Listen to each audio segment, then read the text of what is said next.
Okay. So now we're going to be going to the last Achron Chaviv, the last Shiur in the series of Kinus HaShluchim season, Shiurim from Guest Rabbanim. And with the last one, like I said, Achron Chaviv, a good friend of mine, a close friend. We were in yeshiva together many years ago. And today he is the Rosh Kollel of Melbourne. He also sits on Tentaitis in Melbourne.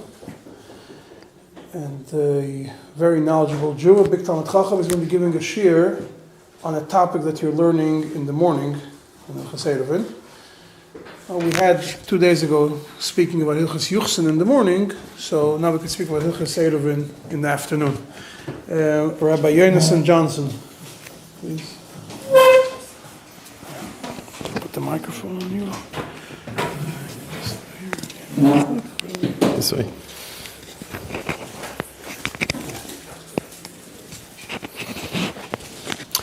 Yeshakoyach, Chavod B'Rishus Shakoilo, a good chaver you did from a while back. Chashav Akoilo Yingalite, it's a beautiful thing to see. Yingalite sitting ala Torah ala Avoda, Oisek in Dvar Avayazu Halacha, learning Halacha L'Maisa in various noisim, in Yonim which are shaychim to Rabbanus. So, as was mentioned, I run a kollel in Melbourne, Australia, and I'm also involved in other aspects of the Rabbanus and Shtat over there, in Yonim of Mikvois, and also eruvin. How did I get involved with the Eruv in Melbourne? So the Eruv in Melbourne was a whole parsha. We're on camera, so we don't need to go through the whole hishtalshalos of how it came to be in the way it was. And ki yudua mefursam, that a lot of the minus of the Rebbe with regards to city eruvin was in relation to Melbourne. Anyway, we're not going to go into the history, but the reason I got involved is I learned here in New York by Rav Gabriel Zinner, who is the Rav Machshir of the Eruv in Melbourne. Originally it was Rav Shimon Eider, who was a Rav Machshir, a mumche in eruvin, built eruvin around the world. And after he passed on, they needed to find a new Rav Machshir, someone who would be acceptable by all of the Kehillos. Melbourne has a very interesting situation that the Eruv officially is run by the Mizrahi Kehillah. The Mizrahi Kehillah pays for the Eruv. They organize all of the bedikos, the checking of the Eruv on a regular basis. And right now we've just done an extension on the Eruv, which extended the Eruv in a much bigger way. That was all driven by them, but the Kehillah in Melbourne is made up. You have a Lubavitcher Kehillah, where I would like to say the Yungalite don't use the Eruv, but the reality is that it is used. There's a Chassidish Kehillah, the Adas Yisrael, where they have their Rabbanim, and within that themselves they have different groups with some have their own Eruv around their own Shchuna. You have a Litvische Kehillah, and there everyone works together with the Eruv. There should be something which is accepted by everybody. So the Mashgichim for the Eruv, you have different teams, and in any team you might have a younger man from the Lakewood Koilo going with a Mizrahi Balabas. You may have someone from the Chassidish Kehillah going with so divided. We don't have any Lubavitcher Yungalite involved in the checking, but there are a couple of Mukarabim from Batei Chabad. One of them is a contractor who I used to learn with. And the mile of having a contractor as a mashgiach is that usually mashgiach will go out, and if they see something which needs a tikkun, so then they have to call the office will arrange. The bedikas are done on a Wednesday, so that gives enough time that the contractor can get out and fix up the before Shabbos, that everything should be kadas uchadin, everything is fixed up that needs to be done. If something is not urgent, if something is only in hidur, then that goes into a log which can be fixed up at a later date, but anything which is necessary for that Shabbos, so we'll go straight away. So Rav Zinner became the new Rav Machshir as a Talmud of his, so he asked if I would be Kaviyachol, his representative down under in Australia. And we have a Vad of Rabbanim, we have a Rav from the Adas Yisrael, myself, and when there was a Rav from the Mizrahi as well. So when there were shilos which were not negayed necessary to policies of the Eruv, just shilas to paskin on a lechi which is broken, or what type of things could be done in terms of temporary fixes, which we'll go through some of them now, that could be decided by us. But anything which was neged to policies on the Eruv, policies would be directed to the Rav HaMachshir, and the Rav HaMachshir would give a psak for the Eruv. So I'd like to go through is just a few. And Yonim, probably most of them you've covered or been exposed to in your learning, but things which have come up. The major issue which has come up and been an issue now for us is the reliance on lechis which rely on good asik. So when Rav Shimon Eider built the Eruv, as most eruvin in Chutz La'aretz at least they're built nowadays, is that we endeavor to have that the lechi should go all the way up to the kana, should go all the way up to the electric wires. In Australia, I don't know what they have over here, but in Australia, the telegraph infrastructure will have on it electric wires, both high voltage and low voltage. There are various government regulations that you have to work with in order to deal with them. There are tram cables, which are for trams. You know what trams are, right? Okay. And then also you have for telephone and for cable television, you have also these wires. And the way it works is that the cables the television cables go lower than all of the wires for the electricity. The electricity wires they try and keep high. Now, Kiyudua that the Achronim had a big discussion on relying on telegraph poles, mitzad the eruvin, from Tzad Tzuras HaPesach Min HaTzad, a discussion over there, but that was more with regards to using the cross beams of the telegraph poles. Whereas here by us, I wouldn't say most, 50% of the telegraph poles you'll have that the wires go directly on top of the telegraph poles themselves, which is the most ideal situation, because then you can have long stretches of road where you've got from one pole to the next going directly over the top. There's no problems, no issues. You don't need to put up your own lechis. You don't need to add anything to that.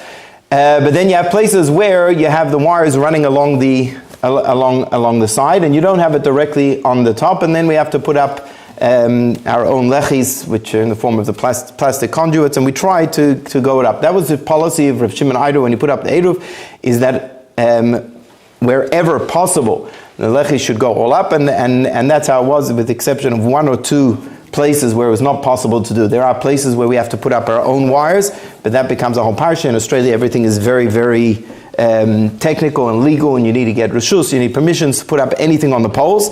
There are different ways of approaching it. In Sydney, there was an Eruv which took a very, very long time to get through because they went through the council. Once you go through council, then it becomes a political issue.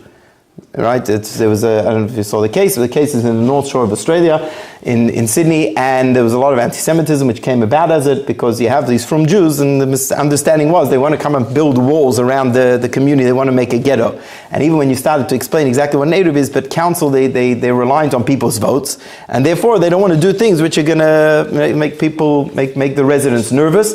So they had schlepped, and there was court cases, and in Melbourne, they didn't do that. In Melbourne, they went straight to the utilities. They went to electric companies, they went to the tram companies, they went to the cable companies, who have the rights, who have the authorities to do any work on the pole, and completely cut out the council. We didn't need to go with them at all.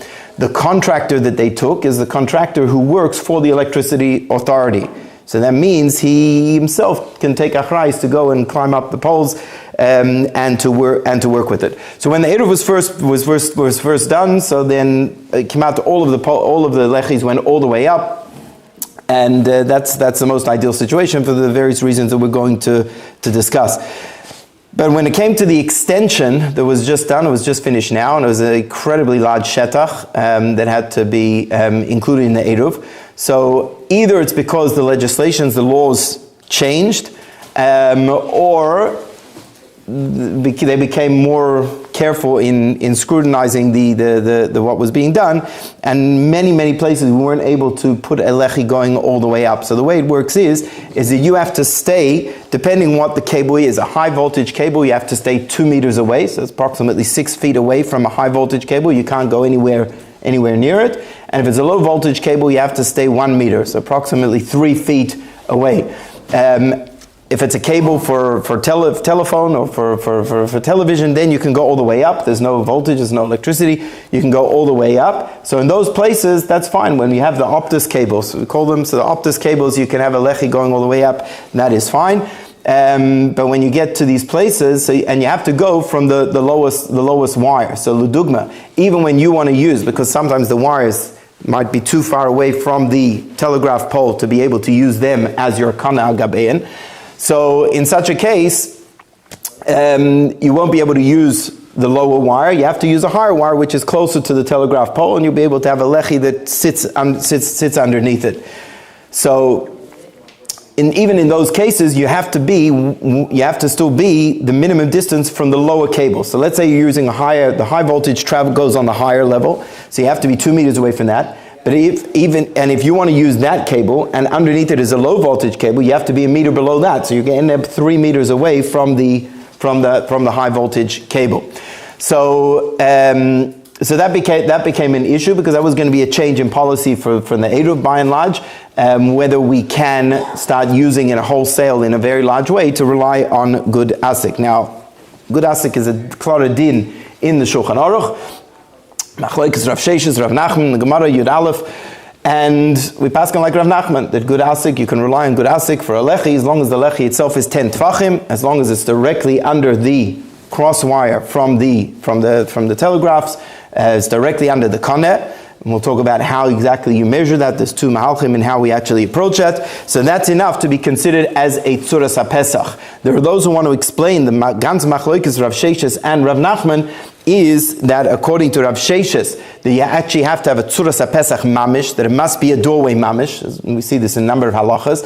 And when a person builds a doorway for the house, so the mezuzahs go all the way up to the mashkoif, that it's not something you rely on good asik when you build a house. Whereas if you only say you need to have a me'ain tzuras HaPesach, so then it doesn't have to go all the way up. It's enough that we'll rely on good asik to say that the chayayim go all the way up to the kana, which al derech interesting is this discussion which is brought in Achronim. Why and if a tzuras HaPesach needs to have a mezuzah, and if there's something we discussed in the koilel, in tzuras HaPesach is for all intents and purposes a Pesach. Tzuras HaPesach is a doorway. Does it need to have a mezuzah? Now when you talk about in Chutz La'aretz, you're talking about places which are not amongst goyim, so already the Shulchan Aruch in Hilchos Mezuzah brings down in such places where there's goyim and you're worried that they're going to cause a bizoyin to the mezuzah or going to damage it, so then you don't put up in such a place, even if it's a Yiddish shchuna. So certainly that wouldn't be necessary. But if you're talking about places like Bnei Brak, Mea Shearim, etc., so there's a shiloh if and requires a mezuzah, and why the Maisa we don't do that. But there are those who suggest because we only need a me'ain tzuras HaPesach, doesn't have to be a tzuras Pesach mamish, so therefore we don't have a mezuzah. Anyway, so the good asik is a din mufurish in Shulchan Aruch. And therefore there shouldn't be really a problem to rely on it. But where does the difficulty go back? So the difficulty goes back with regards, the difficulty comes up in terms of how we actually position the lechi in such a case. Meaning, when you have the lechi going all the way up directly to the crosswire, there's lots of things that you can do. First of all, you can actually make sure that it's mamish sitting directly underneath, which for the mashgichim it's much easier to check. You drive past, you can see there's a bright cap on the top, you can see very clearly, and it's very easy to check. And when it's put up initially, you know that it's going to be in its position. The poles, over time, poles move, they shift, and they start to bend. So if you had a good asik lechi, so lav dafka, it's going to end up directly under the kana. It might be there when you initially place it, but it won't necessarily be there after some time as the pole shifts. And so therefore, by having the lechi going all the way up to the cross wires, you know it's always going to be in its place. So that's the advantage. That's the mailan when you're able to do that. Other things you are able to do within reason is that they rely on this in Melbourne and a few places as well, is that the lechi doesn't mamish have to be perfectly straight. You can have some allowance of a bend in it. How much is subject to dispute. Some poskim allow even up to 45 degrees angle, which is a huge bend. Lamaisa, we are soimech only on 22, which I believe is Rav Aaron Kotler's position. 22 degree bend you could have in the lechi, and that way, if for example on a telegraph pole you might have the crossbeam and a wire goes a little bit off the pole, you can have the lechi going up the pole, and then you kink it out, you bend it out a little bit so that it's going to be sitting mamish underneath. That's a relatively easy thing to do. Some places which we try to avoid the psak from Rav Shimon Eider was that you can have also certain curves. And one of the things that when you have a lechi on a telegraph pole, so usually it's not a problem, but if the telegraph pole is sitting right next to a road, and sometimes on the sidewalk you've got the telegraph pole mamish right next to the road, and in order to get the cable which is running on the inside of the telegraph pole by the wire, so you would have your lechi directly on the road. The lechi is only made out of PVC plastic, and a car goes by and gives it a knock, it's going to shatter, it's going to break, and if the break is higher than more than 3 tvachim from the ground, or somewhere in the middle of the lechi, but within 10 tvachim, so you have a problem over there.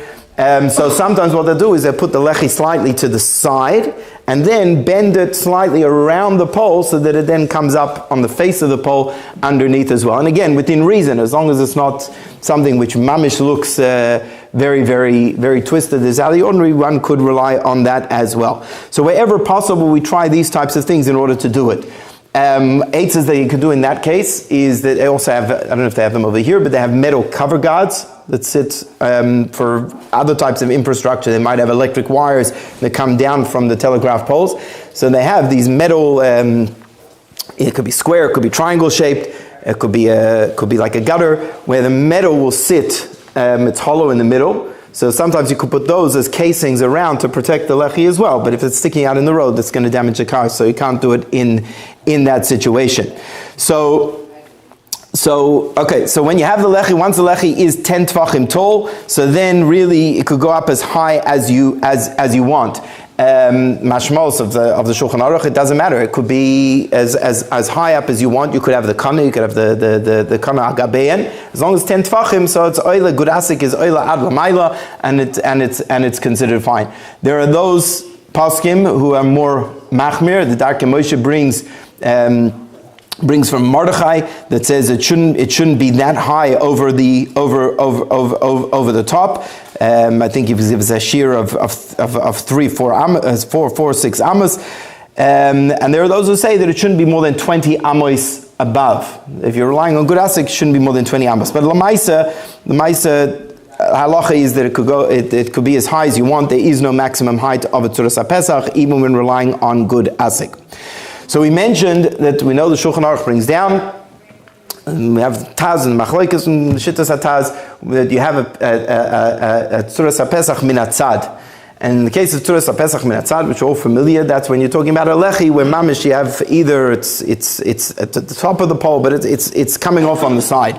So the same could apply with regards to good asik as well. When you're relying on good asik, so if the good asik, the lechi in theory is going all the way up, and it's going to be in such a situation where the kana is not going directly over the lechi, but is to the side. So if it's completely off the lechi, then you don't have an eruv. There's no tzuras HaPesach. If it's on the sides, and then you have the shaila of a tzuras HaPesach min hatzad. So when you place the lechi in such a case, relying on good asik, you have to be very, very careful that it's placed in such a way that you know for sure that it's directly underneath. Now in Eretz Yisrael, a lot of places, in Haredish cities, they'll use large barrels, and when you're using a large barrel, you're using a large object, and some places we have to do, say in camps, things like that, you take a large garbage bin or something like that. If it's large and a wide lechi, so then you know that however you look at it, however you measure it, it's going to be underneath the kana, it's going to be underneath the wires, and you don't have an issue. But you can't do that when you're talking about telegraph poles. You can't go buy a telegraph pole and start sticking barrels. It's not Bnei Brak, and it's not Meher Shiurim, it's Melbourne, Australia. So what do you do in such a case? So there are two mahalchim in terms of how exactly we measure it. Because sometimes when you start to go out and look on the field, so the way things are in reality when you measure it can be very different to the way you perceive things with your eyes. Especially when you're talking about things which are on a slope, if it's on a hill, or if the telegraph poles are on a slope. So lav dafka how it would be measured in a true absolute. Just to point out that when you talk about good asik goes in a direct vertical, it goes true, it's true up. It's not north, it's true up in a direct vertical. So it would be 90 degrees from absolute ground level. So for example, if you had a lechi, which you mentioned before, a lechi can be slightly bent, depends on the shear, 45 degrees, 22 degrees, less. So if your lechi is on a slant, but the good asik still goes from the top of the lechi, will go directly up 90 degrees the perpendicular will go all the way up in a straight line. So we had a case where we had to do a temporary work on the Eruv. That's one of the problems when you rely on infrastructure, is when they start to make changes. So in this case, they were changing a crossing over train tracks. That there was going to be now a bridge. So they ripped out a whole lot of poles. Baruch Hashem, we have contracts with the various agencies. Whenever they do any work on a pole, if the electric authority is pulling out a pole because it's not in good condition, or in this case where it was the tram regulations, so they said that we could. They gave us notice that this is what we're planning to do.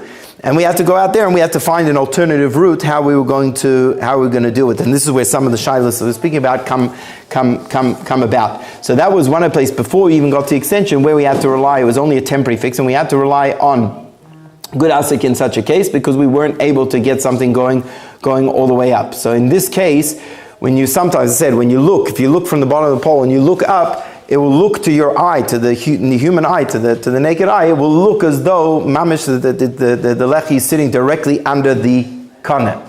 However, there is another approach, is that you actually measure it. We have a chut mishkelis, which is already brought in the Mishnayos, that there are various devices, apparatus you can use to measure a true up. You can do that today with laser technology. You can use lasers, where they'll be able to take a laser. They'll have a laser beam that goes this way and the laser beam goes that way, and when you get the cross section at the top, then you know if you're directly underneath. Based on that, you can place the. So we're going to get to it. So there, sometimes, so we had a case where you looked at it, it looks mamish like it's underneath, and when you take with a laser, it's a few inches off. But if you position the lechi based on where the laser goes, and then you look based on that lechi, it looks like it's not under. So what do you do in such a case? So here you have two mahalchim amongst the poskim. This is not discussed in Rishonim at all.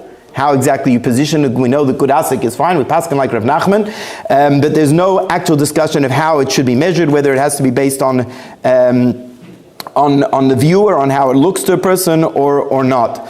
So one approach is that we know that in kama v'kama in yonim of halacha, everything goes after the way appears to a person's eyes. So for example, when you have b'dikas toilaim in vegetables and these types of things, it's all based on how a person sees. And it's about how it appears. That if this appears as a tzuras pesach to a person, and that means that you have the shtei mezuzos and the mashkoif that goes directly over the top of the l'chayim. So in such a case, we go based on what a person, based on the perception to naked eye, as we do in other areas of halacha. So this is discussed. You probably find this in various Sfarim, English and other, in the Achronim, Sheba Achronim, you'll find these types of discussions, whether we base it on visual observation or based on a plumb line. So you have, for example, Rav Moshe Feinstein is recording, again, this is not written in any chuvas, but this is all mipi hashmua, Rav Soloveitchik, all say in such a case that one goes based on the way it appears to the eye. Rav Shlomo Zalman Auerbach said one could rely on doing this as well, the way it appears to the eye. However, and again, this is more from, let's say, from the YU Rabbanim. We have Rav Shechter and Rav Willig. They say that no, that you have to actually measure and you have to know that it's mamish underneath. And as I said, like Shlomo Zalman Auerbach says that this is the ideal way that you should actually measure it, either with a chut mishkolos, or you could even do it. You could take a plumb line, so we call it in English, a plumb line measurer, and it's a weight on a string that will fall down in a true up, or you could use lasers and you could position in that way. There are those who say that you actually have to put two lechis in such a case. Now, usually it's not a problem because usually the way it looks and the way it is not going to be such a discrepancy between them. But in some cases, based on the slope of the pole or the slope of the hill, you will have such a discrepancy. And there are some poskim who say you should actually use two because of maris ayin. Because if you're going to put it based on the true measure, but to the naked eye it doesn't look like that, so then people are going to think it's not underneath. And some maris ayin you should put a second lechi. Which is interesting, because usually we say that in a case where one lechi is no good, the Magen Avraham brings, the Alter Rebbe says as well, that if one lechi is good and one lechi is not good, you have to remove the one which is not good, because maris ayin, people think that this is the real lechi and you could make such an eruv. But in this case where it's being done lahachmir, so then there would be basis to do that as well. Another alternative is, if it's practical, in such a case, you would use a lechi which is slightly wider, and if you have a wider lechi, so it's going to cover both angles and cover you in both ways. So this was a question which we put to Rav Zinner, how we should approach it in the case of our Eruv. So first of all, I know there was one of the kehilos which we're making a shturim, a hayitachan, we're relying on good asik, and that's not how Rav Heinemann builds Eruvin nowadays. And because of the various chashashos, because of all the various complications that arise when it's not directly underneath, we said before, first of all, if it goes all the way up, then you don't have the shaila.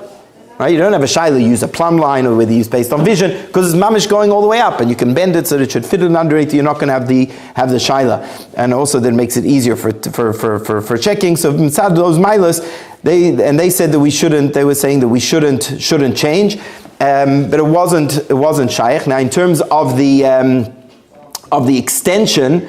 So there were 500 places in this extension where we had to put our own lechis, meaning we couldn't just rely on the telegraph pole itself with the wires going directly over the top. Of 500, there were 15 places where we had to rely on gudasik. One of the places, for example, was where we crossed over a train track, and over the train track it has to be extremely high. So you can't actually go physically and build and have a lechi that's going to go all the way up. It's much higher than telegraph pole. It's about 3 times the height of a telegraph pole. It's not shaykh to be able to do that. So there were 15 out of 500 where we had to do this. So we made various tanaim with the contractor for every place where they were relying on good asik. We had to go and see it. We had to show the contractor exactly where to position it. Rav Zinner Paskin that we have to use a plan line that has to be measured. The way the contractor actually did it is a very interesting device, because it's very hard. You can't actually go all the way up to a laser is good, but lasers themselves are not necessarily accurate. You've got to know how to use it properly. The way he did it was with a scope, that it's a wooden pole, so it's not conductive at all, and the wooden pole you extend it all the way up, and it will go up, the pole will go all the way up, and then you take a leveler, and you put the level on the side over there, and you'll see that it's completely vertical, and you'll see whether it's underneath, and then we had to show the position where they were to put it. The next tonight was that in this case you couldn't, usually the conduits, the plastic lechis are about that diameter over there. So in this case we said they have to use metal guards. They have to use the solid metal casings, which are much bigger, they're wider, so that no matter what, it's going to be underneath. There was another svara. Another svara was that in such a case you don't rely it's still relying on good asik, but instead of putting a cover guard which just sits 10, 12 tvachim on the bottom of the pole, to go up as high as you can. Another eitzah which is brought in Poskim as well in such a case is you go up as high as you can, and then you take a thick paint, and with a thick paint you can paint going from the top of the conduit, and the thick paint goes all the way up to the wire, because the thick paint that has some mamashas to it you could also use as a lechi or a tape of some form.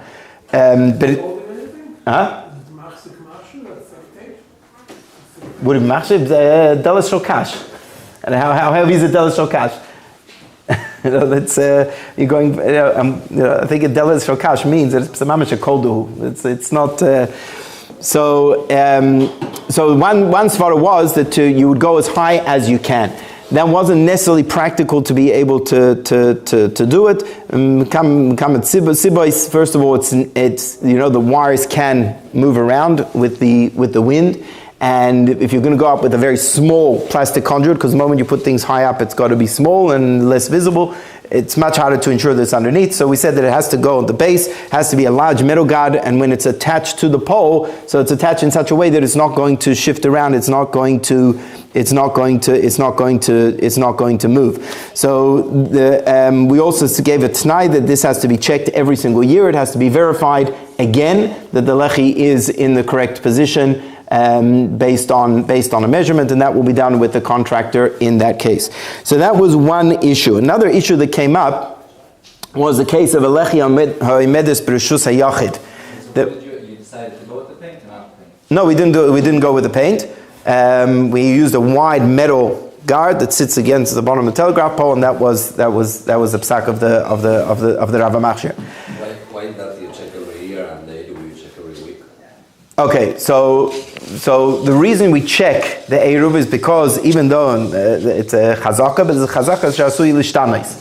So we check every week an Eruv because there are certain things that could change. For example, car accidents or building. When they start doing building work, these are things which happen on a very frequent basis. So the shinu that could change. Interesting when you bring that up. We had an interesting shaila in Australia. I don't know if you were following, but Australia, Melbourne, where I live, aside from maybe China, was the most locked down city in the world. And we had about 200 days where we were in lockdown. So no schools, no shuls, no whole maisa.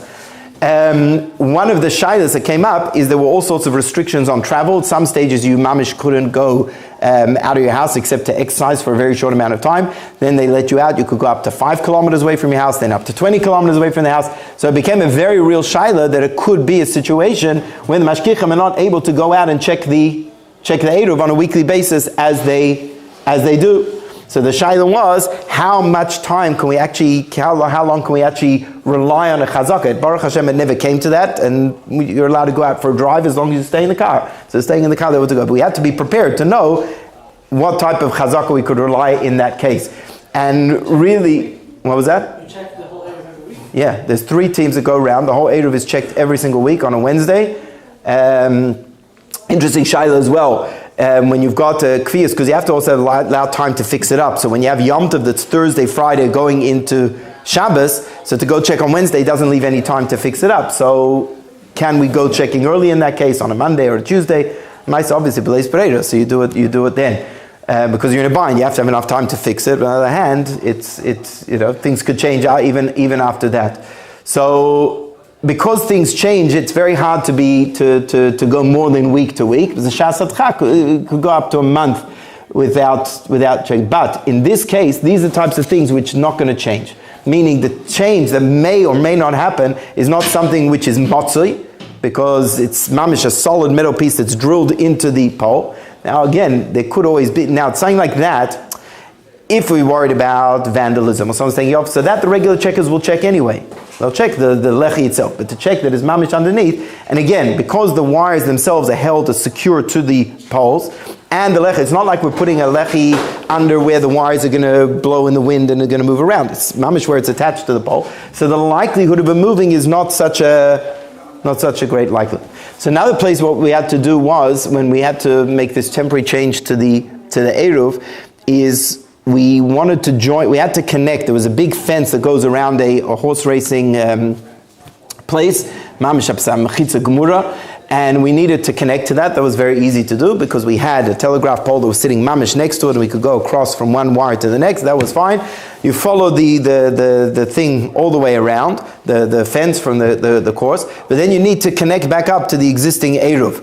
And the existing Eruv over there in that position, because the fence comes to an end. There's a large wide driveway, which is there's no dlosos. It's a pirza which is bigger than 10 amas, and so you need to connect back to the Eruv in that place. But the telegraph pole is sitting across the pavement. So you've got across the pavement, you've got a telegraph pole, and then that you could connect on to the telegraph pole and go weiter with the route of the Eruv. But we needed to connect from the fence to this telegraph pole, and then you don't have a lechi over there. Now you can't use Agam. The Chazon Ish asked a question on this: is why don't we just say that the fence itself could count as the lechi, the fence which is sitting underneath the wire? Because off the telegraph poles, I don't know how it is over here, you have the telegraph poles which carry the wire down the street, and then off the telegraph poles you have the wires going to the houses. So there was a wire going from that telegraph to a house. Between that, the front of that house, there was a fence that was along the pavement, and if there was a way we could pick up that wire to get to the telegraph pole, then we could cross the road to the next telegraph pole. Is that clear? No? So you have a house, and you have a fence, then you have a sidewalk, and you have over here the telegraph pole. Right? And from that telegraph pole, we can go across the road to the next telegraph pole, which is the existing Eruv, and we can take it around. But we need to go from this fence to this telegraph pole. Right? L'maisa, we don't rely on a fence itself to count as a lechi. Once a fence has a shetach of a shir chashuv, a sfot and 4 amas, etc., we don't rely on that itself as a lechi. So we needed to put something over there which would catch the wire that goes from this telegraph pole across the pavement, over the fence to the house. So we needed to pick something up. Now, l'maisa, as I said before, in Australia you have to be very, very careful about playing around. People get very nervous, the neighbors get very nervous, the councils get very nervous, and so you can't do anything which is, maybe in New York it's a little bit more gung-ho, you could do whatever you want, like the big sukkah on President Street, although I believe that's illegal. So it's a little bit different. So the problem was also, you have alongside the fence, you have a hedge. You have bushes over there. So the contractor came up with a psachap, we'll put the lechi inside the hedge, so you're not going to be able to, it's not going to stand out, it's not going to be boilet.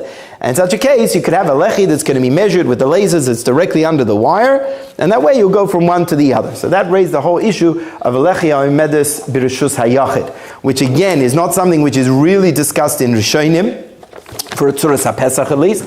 But there's a Mishnah Brura in Siman Shin Samach Gimel, Kuf Yud Gimel, brings as follows: Imamid hakonim b'soich habayis oy b'soich gader hamukaf ma'aber ruchoisav lav klum hu va'afilu im kana echad hemid sham gam kein loy mahani. That if you've got this is from the Makar Chaim, it's a sefer on Hilchos Pesach, but he has in the back about Tikkun Eruvin for Eruv Chatzeros.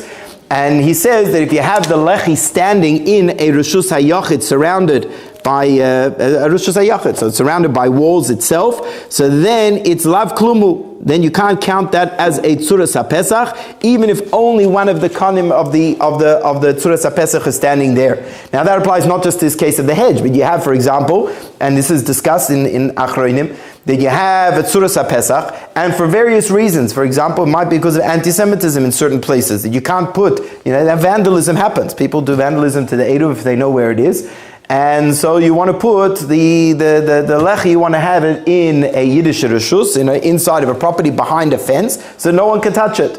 So from behind the fence of a house, which makes it reshus hayachid, you have a lechi here and you have a lechi over here, and then you have the kana that goes over the carmelis between the two houses. So in such a case, the Makar Chaim says that even if it's only one of them, the Mishnah Berurah says Nira, even if it's only one of the lechis is behind a gutter, is behind a fence, or is in a Reshus HaYachid of some form, then it is no good. Then it's considered as possible. So the same inyan would apply. Now, again, there's no mention of anything of this nature in the Alter Rebbe Shulchan Aruch. The Aruch HaShulchan also does not bring anything in relation to this din of lechi ha'omedes b'Reshus HaYachid. So the shaila is, we need to understand what is the kpeda over here and what can we actually do about it. So this is the din the Mishnah Berurah brings. The Achronim bring. One is actually found in the Makar Chaim himself. What is the svara? Why is it a problem? So one reason is pasha because it's not nikar. A Tzuras HaPesach, which makes the boundary of your Eruv, a Tzuras HaPesach has to be nikar le'inayim. So a person just sees one lechi and sees a wire. They don't see the other lechi on the other side of the fence. So you have an issue that's not nikar, you have an issue of maris ayin, and it's not gonna help you for that reason. So that's one svara, which means technically it is kosher, but he uses a lashon of lav klumu that is not good at all. Another svara is that we know once you have a mechitza, like we spoke about before, you apply the principle of good asik, so it's considered that it's oila ad hashamayim. So it's kaviyachol, like this fence from the Reshus HaYachid is going all the way up, and therefore, in theory, it's being mafsik between the kaneh, between one lechi and the next lechi. Does that make sense? You have your lechi, you have the kaneh going across to the other lechi behind the wall, but the wall which is oila ad hashamayim, so it's mafsik, so you don't have a tzuras HaPesach. And if we take that as the Havana, so then it becomes much more chamor in such a case. So different approaches. We mentioned before, this is brought in the Makar Chaim, Mishnah Berurah Paskins Azoi, doesn't say which reason, because there are other eitzes that you could deal with this. We'll see in a moment. The Aruch HaShulchan doesn't mention it all. So we have a Tshuva Chasam Sofer. There's a Tshuva Chasam Sofer, two Tshuvas, Aruch Chaim, Tzadik Aleph and Tzadik Vav, I believe. And there he talks about this case where, for various reasons, such as you're worried about goyim damaging it, so you have a lechi from a Tzuras HaPesach which is sitting on the other side of a wall. So he says that what's the svara to say that it's asur? Because there's no heker. It says Tzuras HaPesach b'loy heker loy abdi inshi. right? Tzuras HaPesach is based on how people build it. That's why Tzuras HaPesach min hatzad is possible, because when you make a Tzuras HaPesach, you don't make it min hatzad, you make it going directly over the mezuzahs. So too over here, in this case, a Tzuras HaPesach has to be nicker. When you make a house, it's something which is nicker. That's how you do it. So based on that, the Chassam Sofer writes that this is only in a case then when, as long as there's something which is nicker, it's going to be okay. So for example, we go back to the Mishnah, the beginning Mishnah in Sukkah and Mavoi, that it's higher than 20 amos is not considered nicker le'inayim, right? Mavoi shegavoy l'mayim esrim amma is not nicker le'inayim. With the Tzuras HaPesach, we don't require that. A Tzuras HaPesach can be as high as you want, right? Tzuras HaPesach can be as high as you want. But so in this case, where you can't see either one or both of the lechis of the Tzuras HaPesach, Sam Sofer says, as long as the kana gabein is lower than 20 amos, that is enough to be considered as a heker, and that's enough that you don't have to worry that there's not going to be a heker where the Tzuras HaPesach is. But if it's l'mayla mesrim amma, then you do have a problem. Now he writes that in the Kehillah of Preshburg, where he was the Rav, so one of the previous Rabbanim that he refers to as the Goin, so he built an Eruv in such a way where there was psalechi which was behind the wall, and what the Rav said that they should do is they should add an extra piece, tie it onto the lechi, and that should stick up above, should go up above, so that it should be nicker.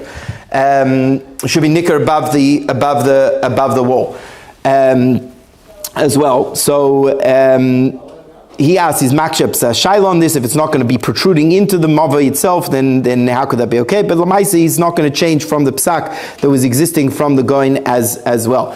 Based on this Chassam Sofer, there are achronim who say that that's indeed what you actually have to do in such a case, that when you have a lechi which is behind a fence, or in this case inside of a bush, so in order to make it nicker, it has to be boilet. It can't be completely hidden, because then it's not nicker. So what I did, Lamaisa, again, this is some video, but in the middle of the night, went out with a pair of secateurs of cutting scissors for plants, and went and just made a few trims to the hedge, sai at the bottom and sai at the top as well, that it was nicker a little bit. We discussed it with another Rav. The other Rav wasn't completely happy that he, based on the Paskim, I'm not sure which ones, who says that it actually has to stick up a sheer lechi itself, that it's got to stick up 10 tfachim itself above the Rishus HaYachid. It's not enough just to be nicker and mashu. Now again, there's plenty what to rely on. This is Makar Chaim, and most of the Achronim don't even bring it at all. That there's no kapeda, you have it standing. Okay, but for the Chassam Sofer is a Chassam Sofer, so to be choishesh. So what did he do? So we went and we got clear perspex, so it's clear plastic, so it's not so boilet. I mean, it's nicker, there's still something there with mamashos, and went and he attached that on the fence in the position where the lechi should be, went all the way down to the ground, and then stuck up 10 tfachim above the hedge. Again, whether one needs to go to such an extent or not, but anyway, that the Maisa was done. Now, where is this sugya nicker relevant as well? It's also relevant. I dafka saw this. I was by a bungalow today in New Jersey. Is that sometimes we know that the Tzuras HaPesach mamish has to have a lechi. In some places, unfortunately, people are not necessarily bakant in the halachas, and they'll go and they'll take from one bungalow to the next. They'll just tie a string from one bungalow to the next, which we know is not a Tzuras HaPesach at all, because it doesn't have any mezuzahs. So what you have in some cases, they'll take the mezuzah, they'll take the lechi, and they'll put it, but the lechi is sitting underneath the eaves of the bungalow. Now we have a klal, pi tikra yored v'soisem, right? So therefore, the pi tikra, the edge of the eaves, creates a mechitza. The same way with good asik, we say it's a mechitza. Now, if you're going to say that the sfar is based on being nicker or not, machnishtois, you could see the lechi there, it's there. But if we're going to say it's because it's oila ada shamayim and mafsik, so in this case as well, pitikra yored v'soisem, the edge of the eve we see coming down and making a mechitza, and that's going to be mafsik in the middle between one kana and the next. So this is something which is discussed in Paskim as well. Rav Moshe was machmir on this. In such a case, there are those who say it depends, that if it's on two directions, if it's only on one it's not such a problem because not necessarily considered completely surrounded because it's open at the end of but if it's in a corner where you've got two eaves, so then one should be machmir. It also only applies on a flat roof. When we have the pitikra yod v'soisim, only applies if you have a flat roof and when the edge of the flat roof is a tefach. If it's a sloped roof, we don't say pitikra yod v'soisim in such a case, and therefore it wouldn't be a problem. In this case, it was mamish a flat roof, a flat eaves, a flat roof at the bottom of on the top of the bungalow. But again, so lemaisa, there's yesham milismoich sai. We could say we don't paskin like the Makar Chaim at all. Even if we do, we say the tam is because of being nicker, as opposed to that we say that it's keilu like it's oila rakia. And whether we say this idea applies mamish in a case of good asik, or you only apply it to a good. See, when you say a good asik, so good asik you have mamish a mechitza. And mitzad good asik, we would say that it continues to go all the way up. You don't mamish have a metzius of a mechitza 10 tfachim. And so therefore in such a case, maybe we won't say that it's going to be mimafsik in such a case. So l'maisa in a shas, not necessarily shas adchak, but if there's a tzoyrech, then one should rely on that. I was hoping maybe to discuss some inyanim of schirus, but maybe we'll leave that for another time. There's also a lot which Chassidus obviously talks about with regards to eruvin. The Chassidus explains that what is the idea of an eruv. The idea of an eruv is that you take a reshus harabim and you make the entire reshus harabim into a reshus hayachid, which is our avodah in the world. The avodah in the world, avodas habirurim, is to take the tura de pruda, to take the reshus harabim a velt and to make it into one reshus of the yichida shel olam. And so therefore, of course, that Eruv is also an union of Achdus Yisrael, bringing Yidden zusammen, and through that we should be zoicha to have the gilui of the Echad, and the ganze Welt should be a Rishus HaYachid Yichida Shel Olam. Hatzlacha Rabbi with your limudim.